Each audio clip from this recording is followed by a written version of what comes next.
Hello guys, இன்னைக்கு நம்ம 4th October 2024 current affairs பார்க்க போகிறோம். ஸோ ஃபர்ஸ்ட் நியூஸ்குள்ளே போயிடலாம். Reserve Bank of India MIBOR panel supports transition to benchmark based on secured money market. So இந்த MIBOR என்ன, இதில் எது டிரான்சிஷன் ஆகிறாங்க அப்படின்றத நம்ம பார்க்கலாம். ஸோ நமக்கு தெரியும், இப்போ bank A and bank B, ஓகேங்களா, எக்ஸாம்பிள் எடுத்துக்கலாம். இப்போ இந்த பேங்க் பிக்கு சடனாக ஒரு ஃபினான்ஷியல் நீட் இருக்குது. ஸோ அப்போ இவங்க என்ன பண்ணுவாங்கன்னா, இந்த ஓவர் நைட்டில் எப்பயுமே இந்த ஓவர் நைட் நடக்கக்கூடிய இந்த டிரான்சாக்ஷன் பார்த்தீங்கன்னா இந்த சடனாக தேவைப்படக்கூடிய பணம். அப்போ பார்த்தீங்கன்னா இந்த பேங்க் ஏ கிட்ட இருந்தோ இல்லை ஏதோ ஒரு ஃபினான்ஷியல் இன்ஸ்டிடியூஷன்ஸ் கிட்ட இருந்தோ இந்த பேங்க் பி மணியை பாரோ பண்ணுவாங்க. அந்த பாரோ பண்ணக்கூடிய மணிக்கு ஒரு இன்ட்ரெஸ்ட் ரேட் இருக்கும். இந்த இன்ட்ரெஸ்ட் ரேட்டை எப்படி இவங்க ஃபிக்ஸ் பண்ணுவாங்கன்னா இந்த மிபார் ரேட்டில் தான் ஃபிக்ஸ் பண்ணுவாங்க. இந்த மிபாரோட ஃபுல் ஃபார்ம் என்னன்னா Mumbai inter bank out rate. இந்த ரேட் பார்த்தீங்கன்னா ஒவ்வொரு நாள் ஒவ்வொரு மாதிரியான இன்ட்ரெஸ்ட் ஃப்ளக்சுவேட் ஆகிட்டே இருக்கும். ஸோ அன்னைக்கு என்ன இன்ட்ரெஸ்ட் ரேட் இருக்கோ அந்த இன்ட்ரெஸ்ட் ரேட்ல இந்த பேங்க் பி பேங்க் ஏ கிட்ட இருந்து இந்த பணத்தை வாங்கிக்குவாங்க. இப்போ இந்த மிபார் பார்த்தீங்கன்னா அடிக்கடி நடக்காது. ஸோ அதாவது இதில் ஃப்ரீக்வன்சி இல்லை, அந்த ஸ்டேபிள் இல்லை அப்படின்றதுனால ரிசர்வ் பேங்க் ஆஃப் இந்தியாவோட பேனல் என்ன சப்போர்ட் பண்ணுறாங்கன்னா SORR, secured over night repo rate. So இந்த இதுக்கு நாம் டிரான்சிஷன் பண்ணிக்கலாம். ஸோ இந்த நியூஸ் பொறுத்த வரைக்கும் என்னது, மிபார்ல இருந்து இப்போ SORRக்கு நாம் டிரான்சிஷன் பண்ணிக்கலாம் அப்படின்னு சொல்லியிருக்காங்க. சரிங்களா, அதுதான் இதோட news. So Reserve Bank of India committee on MIBOR benchmark இதை சப்போர்ட் பண்ணியிருக்காங்க. ஸோ எதுக்கு மாறதுக்கு, SORRக்கு இது மாறதுக்கு. So SORR would be calculated from the trades in the basket repo and tri-party repo. இதுதான் ட்ரை பார்ட்டி ரெப்போ. இப்போ bank ஏ bank பின்னு பார்த்தோம். இப்போ பேங்க் பி பேங்க் ஏ கிட்ட பணம் பாரோ பண்ணுறாங்க. ஸோ இன்ட்ரெஸ்ட் ரேட்டு ஒரு இன்ட்ரெஸ்ட் ரேட் இருக்குது. சரிங்களா, ஸோ இந்த இன்ட்ரெஸ்ட் ரேட் எதில் கால்குலேட் பண்ணுவாங்க, இந்த SORRல கால்குலேட் பண்ணுவாங்க. So secured over night rupee rate. So over நைட்டில் வாங்கக்கூடிய அந்த பணத்துக்கு ஒரு இன்ட்ரெஸ்ட் ரேட் போடுறது இந்த SORR. ஸோ இதுவுமே மிபார், பட் இந்த மிபார் என்னன்னா இந்த Mumbai inter bank over rate out rate இது மாறி மாறி இருக்கும். இதுக்கு பார்த்தீங்கன்னா அந்த அளவுக்கு ஒரு ஸ்டேபிள் அந்த மாதிரியான விஷயங்கள்லாம் இருக்குது. பட் இது இருக்காது. பட் இதுக்கு பார்த்தீங்கன்னா ஃப்ரீக்வெண்ட்டாக அடிக்கடி நம்ம பண்ணுறதுனால இதுக்கு டிரான்சாக்ஷன் ஆகிறாங்க. இப்போ இந்த ட்ரை பார்ட்டி ரெப்போனா என்னன்னா, இந்த ரெண்டு பேத்துக்கு நடுவில் ஒரு கிளியரிங் கார்பரேஷன் வருவாங்க. இவங்களோட வேலை என்னன்னா, இப்போ பேங்க் பி பாரோ பண்ணுறாங்க. பட் பாரோ பண்ணுறதுக்கு நாம என்ன சப்மிட் பண்ணோம், இந்த கொலாட்ரல் ஒன்று சப்மிட் பண்ணோம். இந்த கொலாட்ரல் பொதுவாக பேங்க் பி என்ன சப்மிட் பண்ணுவாங்கன்னா கவர்மெண்ட் செக்யூரிட்டிஸ் சப்மிட் பண்ணுவாங்க. ஸோ இந்த கவர்மெண்ட் செக்யூரிட்டிஸுக்கு இந்த கிளியரிங் கார்பரேஷன் கையில் அதுக்கப்புறமேட்டு தான் பேங்க் ஏ கிட்ட போகும். இந்த விஷயங்களை கிளியர் பண்ணி விடுறதா இந்த கிளியரிங் கார்பரேஷனோட வேலை. ஸோ இந்த 3 பேரும் சேர்ந்தது தான் இந்த ட்ரை பார்ட்டி ரெப்போ. ஸோ இந்த மாதிரியான விஷயங்கள் நடக்கக்கூடிய இந்த இதை பார்த்தீங்கன்னா இந்த SORR இதில் நடக்குது. ஸோ இதே விஷயத்த நம்ம இந்த இன்டர் பேங்க் டிரான்ஸ்ஃபர்ஸ்க்கு நம்ம ஃபாலோ பண்ணலாம், மிபார் நமக்கு வேணாம் அப்படின்ற மாதிரியான விஷயங்களை சொல்லியிருக்காங்க. சரிங்களா, ஸோ இந்த நியூஸ் பொறுத்த வரைக்கும் ரொம்ப சிம்பிள். ரிசர்வ் பேங்க் ஆஃப் இந்தியாவோட பேனல் கமிட்டி என்ன பண்றாங்கன்னா மிபார்லேருந்து நம்ம SORRக்கு நம்ம டிரான்சிஷன் பண்ணிக்கலாம் அப்படின்ற மாதிரி சொல்லியிருக்காங்க. சரிங்களா, ஸோ உங்களுக்கு மிபார் பற்றி சொல்லியிருக்காங்க.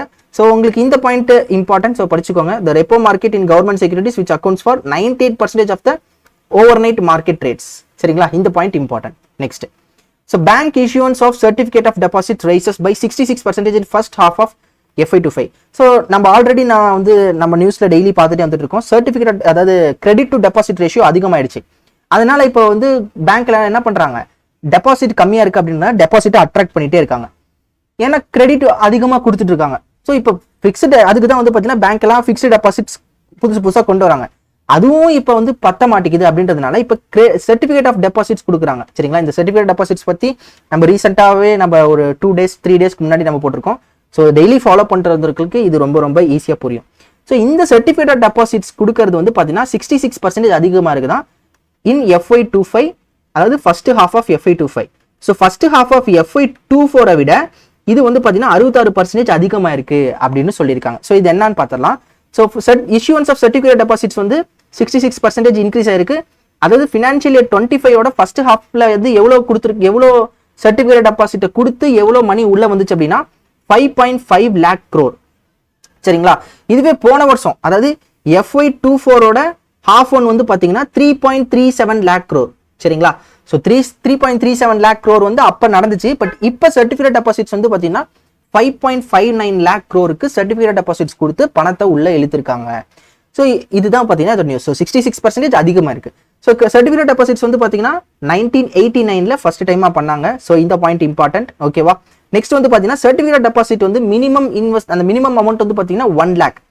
சப்சிக்வெண்ட் இன்வெஸ்ட்மெண்ட்ஸ் வந்து பார்த்தீங்கன்னா உங்களுக்கு மல்டிபிள் ஆஃப் 1 lakh தான் இருக்கணும், 1 lakh தான் இருக்கும். ஸோ இதுவுமே இம்பார்ட்டன்ட் ஃபார் யுவர் எக்ஸாம். சரிங்களா? Next State Bank of India என்ன சொல்லியிருக்காங்கன்னா 600 பிரான்ச்சை நாங்கள் ஃபினான்ஷியல் இயர் 25ல செட் பண்ணுவோம், எக்ஸ்பேண்ட் பண்ணுவோம்னு சொல்லியிருக்காங்க. ஸோ இது வந்து பார்த்தீங்கன்னா எக்ஸாம் ஓரியன்ட் கிடையாது, பட் நாம் இது படிச்சுக்கலாம். ஸோ இதனால் நமக்கு என்ன தெரியுது அப்படின்னா ஸ்டேட் பேங்க் ஆஃப் இந்தியா எஸ்பிஐயோட ரெக்ரூட்மெண்ட்டில் கொஞ்சம் வேகன்சிஸ் அதிகமாக வரும் அப்படின்ற ஒரு விஷயம் தெரியுது. சரிங்களா? So State Bank of India is planning to open 600 branches. Okay, simple and straight news in FY25. Next, so pension fund என்ன பண்ணியிருக்காங்கன்னா புதுசாக ஒரு விஷயத்தை கொண்டு வந்திருக்காங்க. இப்போ நம்ம நார்மலாக நேஷனல் பென்ஷன் ஸ்கீமில் பணத்தை போடுவோம். சரிங்களா? ஒரு அமௌண்ட்டை வந்து நம்ம போடுவோம். இந்த அமௌண்ட்டு ஒன்று வந்து என்னென்னா ஆட்டோமேட்டிக்காக மார்க்கெட்டில் வந்து பார்த்திங்கன்னா மார்க்கெட்டில் போடுவாங்க. இன்னொன்று வந்து நாமளே மேனுவலாக செலக்ட் பண்ணிக்கலாம். சரி, இது என்ன மார்க்கெட்டில் போடுறாங்க அப்படின்னா இந்த ஸ்டாக் மார்க்கெட்டில் ஈக்விட்டி வாங்கி வைக்கிறது. இப்போ நாம் பணத்தை போடுறோம், அந்த பணம் சும்மா தானே கிடக்குது.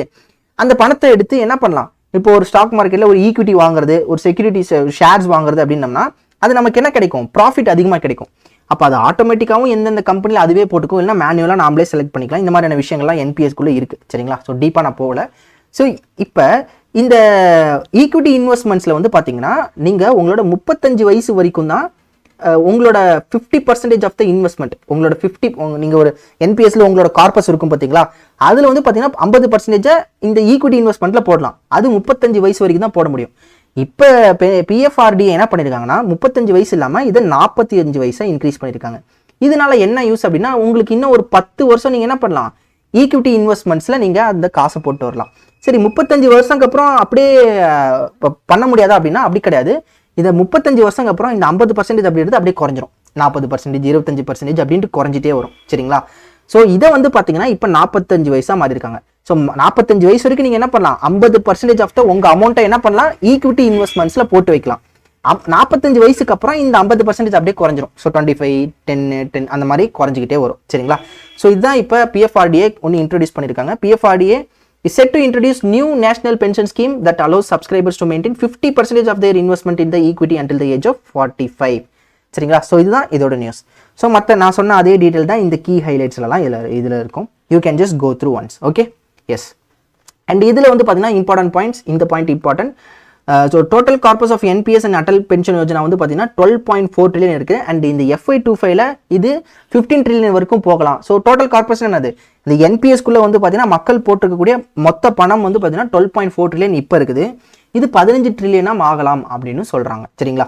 Next, PhonePe collaborates with Jar to introduce daily savings in digital gold. அதாவது இப்போ வந்து பார்த்தீங்கன்னா இப்போ 1 கிராம் வந்து பார்த்தீங்கன்னா உங்களுக்கு 7000 கிட்ட இருக்குது.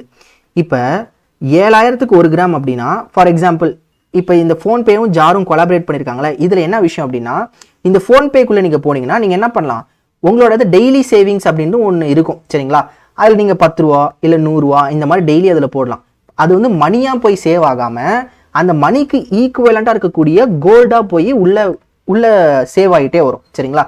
லேட்டர் நீங்கள் அந்த கோல்டுக்கான அந்த வேல்யூ அப்போ என்ன இருக்குதோ அதை வந்து நீங்கள் எடுத்துக்கலாம். சரிங்களா? இப்போ 1 கிராம் 7000, அப்போ 10 ரூபாய்க்கு எவ்வளோ கிராமோ அது வந்து பார்த்தீங்கன்னா ஆட் ஆகிட்டே வரும். சரிங்களா?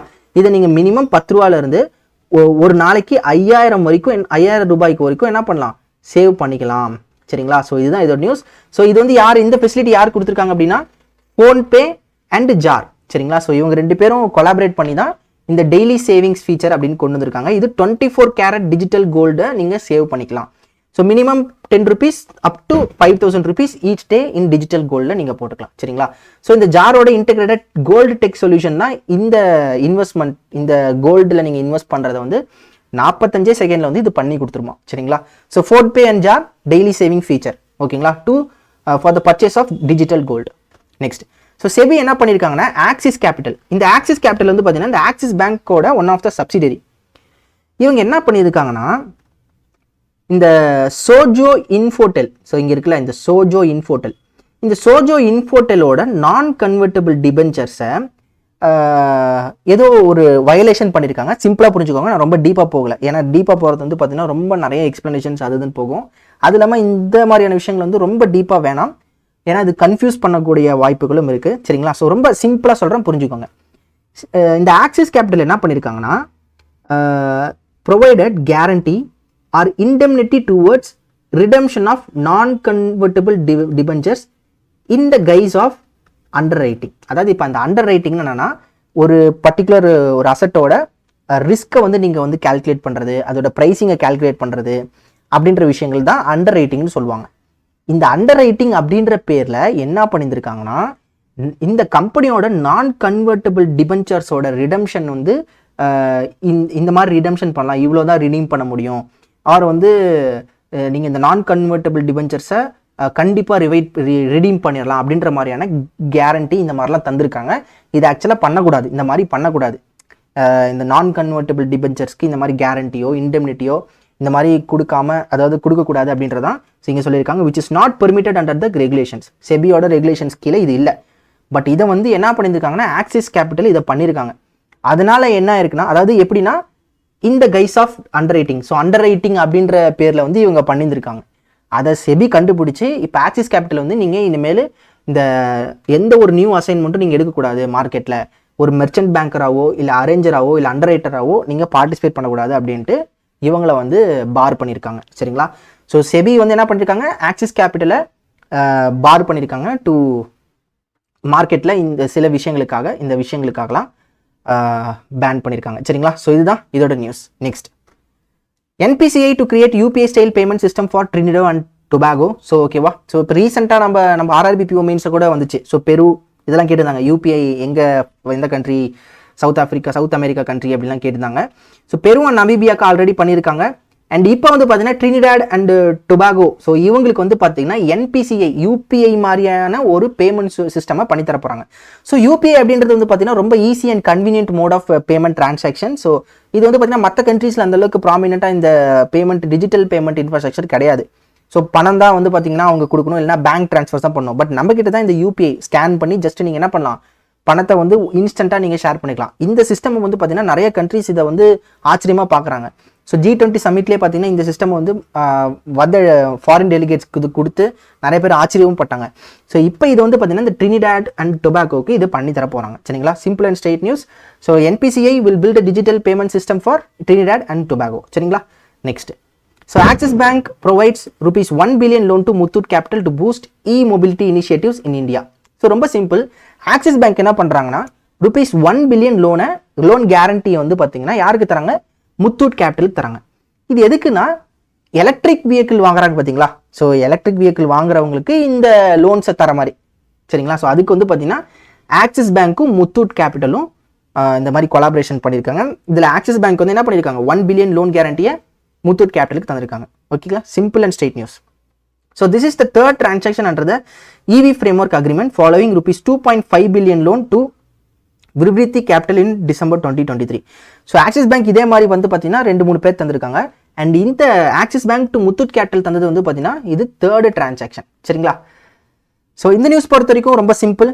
Axis bank and Muthoot capital எவ்வளோ தந்திருக்காங்க, ஆக்சிஸ் பேங்க் $1 billion. எதுக்காக அப்படின்னா இ-மொபிலிட்டியை ப்ரொமோட் பண்ணுறதுக்காக. Next, so prime minister Narendra Modi வந்து பார்த்தீங்கன்னா ட்ரைபல் அப்லிஃப்ட்மெண்ட்காக சில ப்ராஜெக்ட்ஸ் வந்து இனாகிரேட் பண்ணியிருக்காரு. நமக்கு பட்ஜெட்லேயே நம்ம பார்த்துருக்கோம், ட்ரைபல் கம்யூனிட்டி பீப்புள்ஸ்க்கு வந்து பார்த்தீங்கன்னா அப்லிஃப்ட்மெண்ட்காக ஒரு பட்ஜெட்டே ஒதுக்கியிருக்காங்க அப்படின்ட்டு. ஸோ இப்போ ரீசெண்டாக வந்து பார்த்தீங்கன்னா பிரைம் மினிஸ்டர் நரேந்திர மோடி ஜார்க்கண்ட் போயிருக்காரு. ஸோ ஹசரிபாக் அந்த இடத்துக்கு போயிருக்காரு. ஸோ அங்கே வந்து பார்த்தீங்கன்னா 83,300 crore ஒர்த்தான ப்ராஜெக்ட்ஸ்க்கு இனாகிரேஷன் பண்ணியிருக்காரு. அண்ட் இது வந்து என்ன பண்ணுன்னா 5 crore ட்ரைபல் இண்டிவிஜுவல்ஸை இது பெனிஃபிட் பண்ணும். ஸோ என்னென்ன அப்படின்னா first point, Dharti Aaba Janjatiya Gram Utkarsh Abhiyan. So இந்த பர்டிகுலர் ஃப்ளாக்ஷிப் ஸ்கீமுக்கு 79,150 crore பட்ஜெட்டை போட்டு இதை வந்து இனாகிரேட் பண்ணியிருக்காரு. அண்ட் இது எதுக்காக அப்படின்னா social infrastructure, health care, education and livelihoods, so tribal பீப்புளுக்கான இந்த விஷயங்களை பண்ணுறதுக்காக இவ்வளோ பட்ஜெட் போட்டு இந்த பர்டிகுலர் ஸ்கீமை பண்ணியிருக்காங்க. செகண்ட் வந்து பார்த்தீங்கன்னா எஜுகேஷனுக்கு மட்டும் தனியாக என்ன பண்ணியிருக்காங்கன்னா 40 எக்லவியா மாடல் ரெசிடென்ஷியல் ஸ்கூலை வந்து பார்த்தீங்கன்னா பண்ண போகிறாங்க. அண்ட் இதுக்கு வந்து பார்த்தீங்கன்னா 2,800 crore பட்ஜெட்டை ஒதுக்கியிருக்காங்க. அண்ட் மூணாவது விஷயம் வந்து பார்த்தீங்கன்னா பிரதான் மந்திரி ஜன்ஜத்தி ஆதிவாசி நியாய மகா அபியான். ஸோ இந்த PM ஜன்மன் ஸ்கீமுக்கு 1,360 crore இதை போட்டு, ஸோ இதெல்லாம் constructions of anganwadi centres, electrifications, clean drinking water, mobile medical units இதெல்லாம் பண்ணியிருக்காங்க. சரிங்களா? So simple and straight news. So prime minister Narendra Modi 83,300 crore ஒர்த்தான ப்ராஜெக்ட்ஸை இனாகிரேட் பண்ணியிருக்காரு. ஸோ எதுக்குன்னா பாயிண்ட் 1, பாயிண்ட் 2 அண்ட் பாயிண்ட் 3. சரிங்களா? So we just go through once. Next, so India and Brazil aim to finalise the global biofuel alliance charter by the end of 2024. So இந்த global biofuel alliance வந்து எப்போ launch பண்ணப்பட்டது? 2023. So இந்த G20 சைட்லைன்ஸ், G20 சம்மிட்ஸோட சைட்லைன்ஸில் இது launch பண்ணாங்க. So இப்போ இதுக்கான ஒரு ஹெட் குவார்ட்டர்ஸை ஃபைனல் பண்ணும், அதே மாதிரி சார்ட்டரை ஃபைனல் பண்ணும். ஸோ சார்ட்டர்னா என்னது? இப்போ எங்களோட குளோபல் பயோஃபியூவல் அலையன்ஸ் இந்த கட்டுப்பாடுகள் கீழே தான் அமைஞ்சிருக்கு அப்படின்ற charter.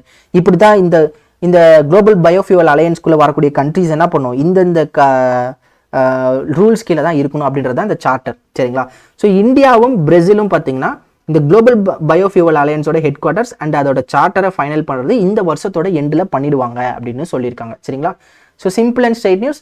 So India and Brazil ரெண்டு பேருமே சேர்ந்து என்ன பண்ண போகிறாங்க, அவங்களோட ஹெட் குவார்ட்டர்ஸ், அதாவது குளோபல் பயோஃபியூவல் அலையன்ஸோட ஹெட் குவார்ட்டர்ஸ் அண்ட் அதோட சார்ட்டரை ஃபைனலைஸ் பண்ண போகிறாங்க. ஸோ இது எப்போ லான்ச் பண்ணப்பட்டது? 2023 on the sidelines of G20 summit, New Delhi.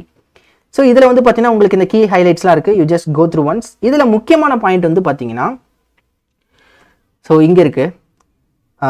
So இந்தியாவோட பயோஃபியூவல் ப்ரொடக்ஷனை பற்றி சொல்லியிருக்காங்க. குளோபல் லெவலில் 171.2 பில்லியன் லிட்டர்ஸ் ஆஃப் பயோஃபியூவல்ஸ் வந்து ப்ரொடியூஸ் பண்ணப்படுது.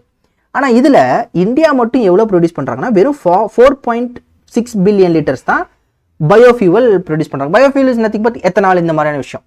இப்படி கம்மியாக பண்ணாலுமே இந்தியா வந்து என்னவா இருக்காங்க, தேர்ட் லார்ஜஸ்ட் ப்ரொடியூசர் ஆஃப் எத்தனாலாக இருக்காங்க. ஸோ USA ஃபஸ்ட்டு, அப்புறம் வந்து பார்த்தீங்கன்னா பிரேசில், அப்புறம் வந்து பார்த்தீங்கன்னா India.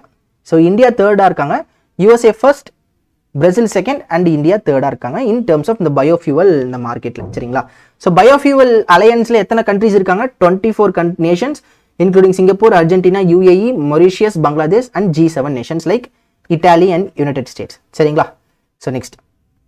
So the alliance has generated interest from various nations including African countries. இதில் வரோம் சேர்றோம் அப்படின்ற மாதிரியான அவங்களோட ஆசைகளை, அவங்களோட இன்ட்ரெஸ்ட்டை தெரிவிச்சிருக்காங்க. Next. So Kerala chief minister Pinarayi Vijayan என்ன பண்ணியிருக்காரு, இந்தியாவோட ஃபர்ஸ்ட் சூப்பர் கெப்பாசிட்டர் மேனுஃபேக்சரிங் யூனிட்டை கெல்ட்ரான் கண்ணூரில் தொடங்கி வச்சிருக்காரு. ஸோ என்னது, இந்தியாவோட first super capacitor manufacturing facility எங்கே நடக்க போகுதுன்னா கெல்ட்ரான் காம்பனண்ட், எங்கே, Kannur, Kerala. So simple and straight news. என்னது, கேரளா சீஃப் மினிஸ்டர் என்ன பண்ணியிருக்காரு, இந்தியாவோட ஃபர்ஸ்ட் சூப்பர் கெப்பாசிட்டர் மேனுஃபேக்சரிங் ஃபெசிலிட்டியை கண்ணூர், கேரளாவில் லான்ச் பண்ணிச்சிருக்காரு. அண்ட் இந்த மேனுஃபேக்சரிங் ஃபெசிலிட்டி வந்து பார்த்தீங்கன்னா யாரால சேர்ந்து பண்ணப்படுதுன்னா இஸ்ரோ. சரிங்களா? இஸ்ரோ தான் இது கூட கொலாபரேட் பண்ணி பண்ணுறாங்க. அண்ட் இந்த ஃபெசிலிட்டி பொறுத்த வரைக்கும் எவ்வளோ இன்வெஸ்ட்மெண்ட்டில் பண்ணியிருக்காங்கன்னா 42 crore இதை பண்ணியிருக்காங்க. ஓகேங்களா? Next. So Jaipur Rajasthan becoming a hub for meeting incentive conference and exhibition tourism. இப்போ ரீசெண்டாக நமக்கு தெரியும் ராஜஸ்தானில் வந்து பார்த்தீங்கன்னா நிறையா இந்த இன்வெஸ்ட்மெண்ட்ஸ்லாம் நடக்குது. ரைசிங் ராஜஸ்தான் அப்படின்னு ஒன்று பண்ணிட்டு இருக்காங்க. நம்ம தமிழ்நாட்டில் நம்ம பண்ண முதலீட்டு மாநாடு அப்படின்லாம் பண்ணிட்டு இருந்தோம்ல. ஸோ அந்த மாதிரி ராஜஸ்தானும் பண்ணுறாங்க. இது பேரலாக வந்து பார்த்தீங்கன்னா ஜெய்ப்பூர் வந்து பார்த்தீங்கன்னா அட்ராக்ட் ஆகுதான். எதுலனா நிறைய மீட்டிங்ஸ் நடக்குது, நிறைய இன்சென்டிவ்ஸ்க்கு அங்கே நிறைய மீட்டிங்ஸ் நடக்குது, கான்ஃபரன்ஸ் நடக்குது, எக்ஸிபிஷன்ஸ் நடக்குது. ஸோ இப்படி நடக்கிறதுனால ஜெய்ப்பூர், அதாவது பிங்க் சிட்டின்னு சொல்லுவாங்க. ஸோ இதில் வந்து பார்த்தீங்கன்னா ஜெய்ப்பூர் லிட்ரஸி ஃபெஸ்டிவல் இருக்குது, அப்புறம் வந்து பார்த்தீங்கன்னா ஜெய்ப்பூர் ஜுவல்லரி ஷோ, இந்த மாதிரிலாம் நடக்குது. ஸோ இப்படி நிறையா நடக்கிறதுனால இந்த பிங்க் சிட்டியோட டூரிசமும் அதிகமாக போகுது அப்படின்னு சொல்லியிருக்காங்க. இன்னொன்று என்னன்னா, அப்கமிங்கில் இந்த international Indian film academy awards வந்து அடுத்து ஜெய்ப்பூரில் நடக்க போகுது. ஸோ இந்த மாதிரி அப்கமிங்கில் நிறைய ஈவெண்ட்ஸ் இருக்கனால கண்டிப்பாக ஜெய்ப்பூரோட டூரிசம் நிறையா, அதாவது ஜெய்ப்பூரோட டூரிசம் இம்ப்ரூவ் ஆகும் அப்படின்ற விஷயத்த சொல்லியிருக்காங்க. So more of just as verbal news. So இந்த மாதிரி நடக்க போகுது அப்படின்னு சொல்லியிருக்காங்க. சரிங்களா? ஸோ நமக்கு இம்பார்ட்டன்ட் டேக்அவேஸ் என்னது இந்த பாயிண்ட். ஸோ எப்போ இந்தியன் IIFA அவார்ட்ஸ் 2025 எங்கே நடக்க போகுது அப்படின்னு கேட்பாங்க. So Jaipur will be the answer. சரிங்களா? ஸோ நெக்ஸ்ட் போயிடலாம். So US commerce departments 100 million AI initiative for sustainable semiconductor development. So யூஎஸோட காமர்ஸ் டிபார்ட்மெண்ட் என்ன பண்ணியிருக்காங்கன்னா, ஆர்டிஃபிஷியல் இன்டெலிஜென்ஸை யூஸ் பண்ணி செமிகண்டக்டர் மெட்டீரியல்ஸை சஸ்டைனபிளாக டெவலப் பண்ணும். சரி, எப்படி சஸ்டைனபிளாக டெவலப் பண்ணுவாங்கன்னா, டைமை ரெடியூஸ் பண்ணுறது, ரிசோர்ஸ் ரெக்வயர்டை கம்மி பண்ணுறது. சரிங்களா? இப்போ ஒரு செமிகண்டக்டர் இது பண்ணோம்னா சீக்கிரமாகவும் நம்ம செமிகண்டக்டர் பண்ணணும், அண்ட் நம்ம யூஸ் பண்ணக்கூடிய ரிசோர்ஸஸும் கம்மியாக இருக்கணும். அது எப்படி பண்ணலாம் அப்படின்னா AI ஆர்டிஃபிஷியல் இன்டெலிஜென்ஸை யூஸ் பண்ணி பண்ணலாம் அப்படின்ட்டு US காமர்ஸ் டிபார்ட்மெண்ட் இந்த பர்டிகுலர் இனிஷியேட்டிவ்காக $100 million ஒதுக்கிட்டு இருக்காங்க. சரிங்களா? Simple and straight news. So AI powered என்ன பண்ணுது, funding will be directed to universities, national laboratories and the private sectors to develop AI driven autonomous experiment to reduce the time and resources required to develop new semiconductor materials. ஓகேங்களா? So next, so inauguration of India's first compressed biogas facility in Ranchi. So Ranchi, so இதில் வந்து பார்த்தீங்கன்னா ஜார்க்கண்டில் இருக்கக்கூடிய ராஞ்சியில் prime minister Narendra Modi இந்தியாவோட first compressed biogas ஃபெசிலிட்டியை தொடங்கி வைக்க போகிறாரு. அண்ட் இது வந்து பார்த்தீங்கன்னா கெயில் இந்தியாவால் டெவலப் பண்ணப்பட்டது. ஸோ இந்த கெயில் இந்தியா யார் கூட பார்ட்னர்ஷிப் பண்ணியிருக்காங்கன்னா CID consultants, LSD EPC contractor, இவங்க கூட பார்ட்னர்ஷிப் பண்ணி கெயில் என்ன பண்ணியிருக்காங்க, கெயில் இந்தியா என்ன பண்ணியிருக்காங்கன்னா இந்த இந்தியாவோட ஃபர்ஸ்ட் கம்ப்ரஸ்ட் பயோகேஸ் ஃபெசிலிட்டியை ராஞ்சியில் டெவலப் பண்ணியிருக்காங்க. அண்ட் இதை வந்து பார்த்தீங்கன்னா prime minister Narendra Modi inaugurate பண்ணி வச்சிருக்காரு. ஸோ இதில் வந்து பார்த்தீங்கன்னா அந்த பர்டிகுலர் ஃபெசிலிட்டி வந்து பார்த்தீங்கன்னா 12,500 மெட்ரிக் கியூப் அளவான கம்ப்ரஸ்ட் பயோகேஸை வந்து ஜென்ரேட் பண்ணும். சரிங்களா? ஸோ இதுதான் இதோட நியூஸ். ஸோ அது இல்லாமல் இது வந்து பார்த்தீங்கன்னா 150 tons ஆஃப் முனிசிபல் சாலிட் வேஸ்ட்டையுமே இது ப்ராசஸ் பண்ணும்.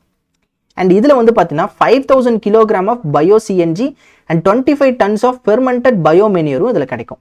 ஸோ இந்த பாயிண்ட் நமக்கு ரொம்ப important. So India's first compressed biogas facility எங்கே இருக்குது? ராஞ்சி, ஜார்க்கண்ட். ஓகேங்களா? அதுக்கு இந்த பாயிண்ட் ஓகே. இது வந்து பார்த்தீங்கன்னா இந்த பர்டிகுலர் ஃபெசிலிட்டி என்னென்ன பண்ணும் அப்படின்றதுக்கு இந்த பாயிண்ட் இம்பார்ட்டன்ட். ஓகேவா? Next, Reliance group expands into Bhutan with major renewable energy projects. ரொம்ப சிம்பிள். பூட்டான் வந்து பார்த்தீங்கன்னா மலை சார்ந்த பகுதி. ஓகேங்களா? அங்கே எலக்ட்ரிசிட்டி ஜென்ரேட் பண்ணி கொண்டு வரது பார்த்தீங்கன்னா கொஞ்சம் டஃப்பான ஒரு டாஸ்க். ஏன்னா அது மலை சார்ந்த பகுதியாக இருக்கனால நம்ம டிரான்ஸ்மிஷன் லைன்ஸ்லாம் கரெக்டாக எடுத்துகிட்டு வரணும். அப்போ பூட்டானுக்கு நிறைய எலக்ட்ரிசிட்டி ப்ரொடக்ஷன் தேவைப்படுது. ஸோ நாம் வந்து அந்த இடத்துல ஒரு நியூக்ளியர் பவர் பிளான்ட்டோ இல்லை தெர்மல் பவர் பிளான்ட்டோ கட்ட முடியாது.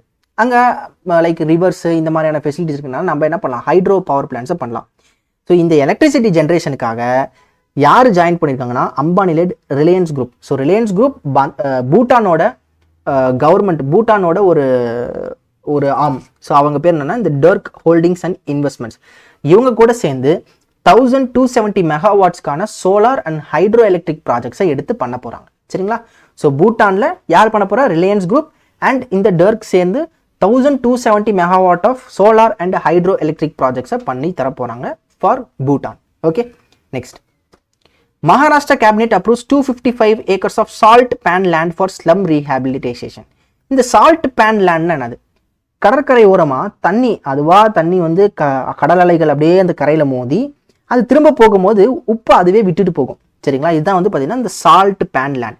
இந்த சால்ட் பேன் லேண்டில் கிட்டத்தட்ட 250 acres ஆஃப் இந்த சால்ட் பேன் லேண்டை ஸ்லம் ரீஹாபிலிட்டேஷன், இப்போ ஸ்லம் பக்கத்தில் வாழக்கூடிய மக்களோட வாழ்வாதாரம் உயர்த்தப்படணும் அப்படின்ட்டு இந்த லேண்டில் என்ன பண்ண போகிறாங்க? வீடுகளை கட்டித்தர போகிறாங்க. ஸோ இந்த சால்ட் பேன் லேண்ட் அந்த அளவுக்கு எப்படி ஸ்டேபிளாக இருக்கும் அப்படின்னு தெரியல. அண்ட் இந்த பர்டிகுலர் டாஸ்க்கை வந்து யார் பண்ணுறாங்கன்னா Dharavi slum redevelopment projects, Adani group தான் இதை பண்ணுறாங்க. ஸோ அதானி குரூப் யார் கீழே பண்ணுறாங்க? தாராவி ஸ்லம் ரீடெவலப்மெண்ட் ப்ராஜெக்ட் கீழே இந்த 255 acres ஆஃப் சால்ட் பேன் லேண்டில் வந்து பார்த்தீங்கன்னா இந்த ஸ்லம் ஏரியா அவங்க அந்த பக்கத்தில் அந்த மக்கள் அங்கே வாழ்ந்த மக்களுக்கு இந்த ரீஹாபிலிட்டேஷன் ப்ராஜெக்ட்ஸ்க்கு பண்ணித்தர போகிறாங்க. ஸோ இதில் வீடுகள் கட்டித்தரது இந்த மாதிரியான விஷயங்களை பண்ணுவாங்க. சரிங்களா? நெக்ஸ்ட், ஸோ இதில் வந்து பார்த்தீங்கன்னா இந்த லேண்ட் எங்கெங்கே கொடுத்துருக்காங்க அப்படின்றது இங்கே போட்டிருக்காங்க. ஸோ ஜஸ்ட் ஒன் டைம் பாருங்கள், not so needed for the exam. சரிங்களா? ஸோ அதாவது இந்த பாயிண்ட் வந்து எக்ஸாமுக்கு கரெக்டாக படிக்கணும் டேட்டா அப்படின்னு தேவை கிடையாது. பட் இந்த பிளேஸ் நோட் பண்ணிக்கலாம். ஸோ எங்கெங்கே பண்ணாங்க? மௌஜி, கஞ்சூர் அண்ட் பந்துப், அந்த மௌஜி, முலுந்து. ஸோ இந்த இடத்த நீங்கள் நோட் பண்ணிக்கோங்க. சரிங்களா? நெக்ஸ்ட், ஸோ இதில் வந்து பாருங்களேன், தாராவி ரீடெவலப்மெண்ட் ப்ராஜெக்ட்ல என்ன பண்ண போகிறாங்க? மினிமமாக எவ்வளோ சைஸ் இருக்குமா? 350 ஸ்கொயர் ஃபீட்டில் ஒரு வீடு கட்டுற மாதிரி பிளான் பண்ணியிருக்காங்க. சரிங்களா? Next, Carlos Alcaraz wins first China open title, thrilling final against Jannik Sinner. Simple news. So Jannik சின்னரை டிஃபீட் பண்ணி கேர்லஸ் அல்காஸ் என்ன வின் பண்ணியிருக்காருன்னா ஃபர்ஸ்ட் சைனா ஓப்பன் டைட்டில். சரிங்களா? அண்ட் இது வந்து பார்த்தீங்கன்னா இவரோட 4th ATP title of the year and 16th career title overall. சரிங்களா? ஸோ ஜானிக் சின்னர் வந்து பார்த்தீங்கன்னா வேர்ல்டு நம்பர் 1 பேட்மிண்டனில். ஸோ அந்த இதில் இருக்கிறவர் அண்ட் இவரை டிஃபீட் பண்ணி இந்த கேர்லஸ் அல்காஸ் வந்து என்ன பண்ணியிருக்காரு? ஃபர்ஸ்ட் சைனா ஓப்பன் டைட்டிலை வின் பண்ணியிருக்காரு. அண்ட் இது வந்து பார்த்தீங்கன்னா இந்த கேர்லஸ் அல்காஸ்க்கு 4th ATP title of the year and 16th career title overall. சரிங்களா? நெக்ஸ்ட், இது வந்து பார்த்தீங்கன்னா ISSF junior world shooting champions இப்போ நடந்துட்டு இருந்தது. இது வந்து லிம்மா பெருவில் நடக்குது. அண்ட் இதில் வந்து பார்த்தீங்கன்னா இந்தியன் சைட்லேருந்து நிறைய மெடல்ஸ் வாங்கியிருந்தாங்க. ஆல்ரெடி 5 கோல்டு மெடல் வாங்கியிருந்தாங்க. இப்போ எக்ஸ்ட்ரா ஒரு 5 கோல்டு மெடல் வாங்கி டோட்டலாக 10 கோல்டு மெடல்ஸ் வாங்கியிருக்காங்க. சரிங்களா, இது வந்து ஷூட்டிங்கான ஒரு கேம். ஸோ இந்தியாவோட ஷூட்டர்ஸ் 5 மோர் கோல்டு வின் பண்ணி இப்போ டோட்டலாக நம்ம கண்ட்ரியோட டேலி என்ன இருக்குது, 10 gold medal, 1 silver, 3 bronze medal வாங்கியிருக்கோம். எதுலனா ISSF ஜூனியர் வேர்ல்டு சாம்பியன்ஷிப்ல. சரிங்களா, ஸோ இதில் யார் யார் வின் பண்ணியிருக்காங்க அப்படின்ற லிஸ்ட் இங்கே கொடுத்துருக்காங்க. You can just go through once. So யார் யாருன்னா திவான்ஷி, அப்புறம் வந்து பார்த்தீங்கன்னா முகேஷ் நேலாவாலி, சுரேஷ் சர்மா, இவர் வந்து சுராஜ் சர்மா, இவர் வந்து சில்வர் வாங்கியிருக்காரு. ஸோ இதெல்லாம் பார்த்துக்கோங்க. சரிங்களா, next national wild life week October 2 to 8 observe பண்ணப்படுகிறது. So national wild life week இதோட theme wild life conservation through go existence. And இந்த இது வந்து பார்த்தீங்கன்னா 1952ல் Indian board of world life தான் இந்த பர்டிகுலர் வேர்ல்டு லைஃபை எஸ்டாப்ளிஷ் பண்ணுறாங்க. ஸோ 1957ல் இது வேர்ல்டு லைஃப் வீக்காக அப்சர்வ் பண்ணப்படுகிறது. 1955ல் இது என்ன பண்ணுறாங்க, அதாவது நல்லா டைம் லைன் நோட் பண்ணுங்க. 1952ல் இந்த பர்டிகுலர் வேர்ல்டு லைஃப் வீக் அப்படின்றத எஸ்டாப்ளிஷ் பண்ணுறாங்க. 1955ல் இது வைல்டு லைஃப் டேவா அப்சர்வ் பண்ணுறாங்க. 1957ல் தான் என்ன பண்ணுறாங்க, இது வைல்ட் லைஃப் வீக்காக அப்சர்வ் பண்ணுறாங்க. சரிங்களா, ஸோ இதுதான் இதோட இது. ஸோ இதோட ஆரிஜின். ஸோ ஃபர்ஸ்ட் டைம் எப்போ வேர்ல்ட் லைஃப் வீக்காக அப்சர்வ் பண்ணப்பட்டதுன்னா 1957. ஸோ வேர்ல்ட் லைஃப் டேவா எப்போ அப்சர்வ் பண்ணப்பட்டதுன்னா 1955. அண்ட் இதோட theme wild life conservation through go existence. So national wild life week October 2 to 8, 2024. சரிங்களா, எஸ். நெக்ஸ்ட் ஸ்வச் பாரத். இது வந்து நமக்கு தெரியும் October 2 காந்தி ஜெயந்தி. இந்த ஸ்வச் பாரத் வந்து கிளீன் இந்தியா. ஸோ இதில் வந்து பார்த்தீங்கன்னா 10th year anniversary ஆஃப் இந்த கிளீன் இந்தியா ஸ்வச் பாரத் இதை வந்து அப்சர்வ் பண்ணப்படுது. அண்ட் இந்த பர்டிகுலர் டேல வந்து பார்த்தீங்கன்னா prime minister Narendra Modi 9,600 crore ப்ராஜெக்ட்ஸை இனாகிரேட் பண்ணாரு. ஸோ என்னென்னா அம்ருத் 2.0 இதில் வந்து பார்த்தீங்கன்னா 6,800 crore. அப்புறம் வந்து பார்த்தீங்கன்னா கிளீன் கங்காக்கு ஒரு 1,550 crore. அப்புறம் வந்து பார்த்தீங்கன்னா இந்த கம்ப்ரஸ்டு பயோகேஸ் பிளான்ட்டுக்கு வந்து பார்த்தீங்கன்னா 1,332 crore கொடுத்தாங்க. சரிங்களா, ஸோ இவ்வளோ இந்த இதுக்கு வந்து பார்த்தீங்கன்னா அமௌண்ட் அலோகேட் பண்ணாங்க, இனாகிரேட் பண்ணாங்க. என்னன்னா ஸ்வச் பாரத் திவாஸ். ஸோ October 2 என்னது காந்தி ஜெயந்தி, ஆல்சோ ஸ்வச் பாரத் திவாஸ். இந்த வருஷம் 10th year anniversary இது அப்சர்வ் பண்ணப்பட்டிருக்கு. நெக்ஸ்ட் வேர்ல்டு ஸ்மைல் டே October 4. இந்த ஸ்மைல் டேக்கு ஒரு சிக்னிஃபிகன்ஸ் இருக்கு. ஸோ வேர்ல்டு ஸ்மைல் டே என்னது first Friday of October celebrate பண்ணப்படுது. அண்ட் இந்த வருஷம் இது வந்து 4th October இருக்கு. அண்ட் இதோட வேர்ல்டு ஸ்மைல் டேவோட தீம் வந்து பார்த்தீங்கன்னா do an act of kindness, help 1% smile. சரிங்களா, so help 1% smile, do an act of kindness, help 1% smile தான் இதோட தீம். அண்ட் இந்த ஸ்மைல் டேவை பொறுத்த வரைக்கும் 1963ல் ஸ்மைல் ஃபேஸ் யாரால கிரியேட் பண்ணப்பட்டதுன்னா ஹாவ்ரே. இப்போ நாமலாம் டெக்ஸ்ட்ல பண்றோம்ல இந்த ஸ்மைலி ஃபேஸ், இது வந்து பண்ணா ஹார்வே பால் அப்படின்ற அந்த பர்சனால படப்படுது. இது எப்படின்னா இது பேசிக்கா என்னன்னா ஒரு எல்லோ சர்க்கிள், அதுல வந்து பாத்தீங்கன்னா black colour dots and eyes and simple curve of a genuine smile. ஒரு ஜென்யூன் ஸ்மைல் அதுல இருக்கும். ஸோ இது இம்பார்ட்டன்ட். ஸோ 1960 தான் இந்த ஸ்மைலி ஃபேஸ் கண்டுபிடிக்கப்பட்டிருக்குது. World smile day. So first Friday of October, 4th October. ஓகேங்களா, ஸோ இவர் வந்து பாத்தீங்கன்னா 2001ல் இவர் இறந்துட்டார். சரிங்களா, இதுதான் வந்து world smile day. And last news, world animal day வந்து பார்த்தீங்கன்னா October 4 அப்சர்வ் பண்ணப்படுகிறது. அண்ட் இதோட தீம் வந்து பார்த்தீங்கன்னா த world is their home to. So world அதாவது வைல்ட் லைஃப் வீக் அதுவுமே பார்த்தோம். இது வந்து பார்த்தீங்கன்னா வேர்ல்டு அனிமல் டே, அதுவும் வைல்ட் லைஃப்கானது, இதுவும் அனிமல் டே. அண்ட் இதோட தீம் வந்து the world is their home too. சரிங்களா, so world animal day was first organised by Heinrich Zimmermann the German writer on March 24, 1925 in Berlin. சரிங்களா, எஸ் கைஸ். ஸோ இதோட பார்த்தீங்கன்னா நம்மளோட current affairs session முடியுது. So next கிளாஸில் உங்களை வந்து பார்க்குறேன். ஸோ டெய்லி மறக்காமல் நம்மளோட இந்த வீடியோஸ்லாம் பாருங்கள். சரிங்களா, ஏன்னா எக்ஸாமுக்கு ரொம்ப ரொம்ப important. So thank you guys, thank you so much, take care, have a nice day, bye. So next வீடியோவில் உங்களை வந்து பார்க்குறேன்.